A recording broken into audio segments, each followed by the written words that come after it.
Well, you're So- doing the so- training. Yeah, so working at the Leadership Management School, about my third year of working there, I was in about my 20th year in the Navy. The training device specialist, which I was one of, and at our peak in the Navy, there were maybe 2,500 of us. Well, Not very many. you know, It was difficult for a sailor to go to a bombing range and work on a simulated communist radar site shooting at our aircraft one year, and the next year go work on an F-14 flight simulator and maintain it, or the next year go work on a classroom full of movie projectors and televisions and fixing those, and computer systems. It was just too complex to go Sure. from one to another.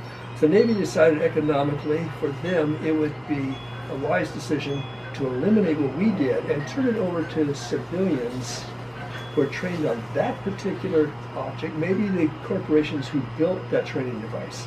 sure. Let them be the repair people on it and do away with us. They told us in our job code, pick any other rating in the Navy as long as it's a technical rating.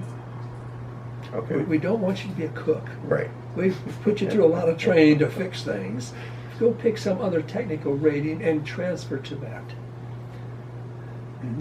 And I had about a 4-year warning to change my rating. I didn't see anything I really wanted to go do because it all meant go back to sea again and leave my family. Yeah. So I elected to not do it and just stay quiet and stay teaching at the Leadership Management School. Okay. And one day I was sitting at my desk and I got a phone call from the job detailer in Washington. He called me up and said, so what are you going to be doing this time next year? I said, well, Master Chief, my bill is still good here for another 3 years. He said, no. He said, well, we've known for 4 years you have to change your rating and go do something different. He says, now you and I are the only two left in the Navy in this job code. Wow. He says, I plan on being the last one. Put your papers in and retire, you're fired. What? You can't be in the Navy anymore. You didn't change your job. Well, I'll change it now. He says, it's too late. Put your papers in and retire. I did. For about 10 months down the road. Yeah. 10 months down the road, I called his office. I wanted to invite him to come out to San Diego to my retirement ceremony. Okay. He said, oh, he's gone. He retired a couple of months ago. You mean I'm the last person in the entire Navy in this particular job code? He said, until you retire, you're it. Wow. When we went to boot camp, we have a mock-up of a ship. It's made of plywood. It looks like a real ship. And in boot camp, we train on it to learn various things you need to do at sea. And it's a training device. Okay. And it was one of the training devices that Tradesman, which was the name of my rating, we were supposed to maintain it.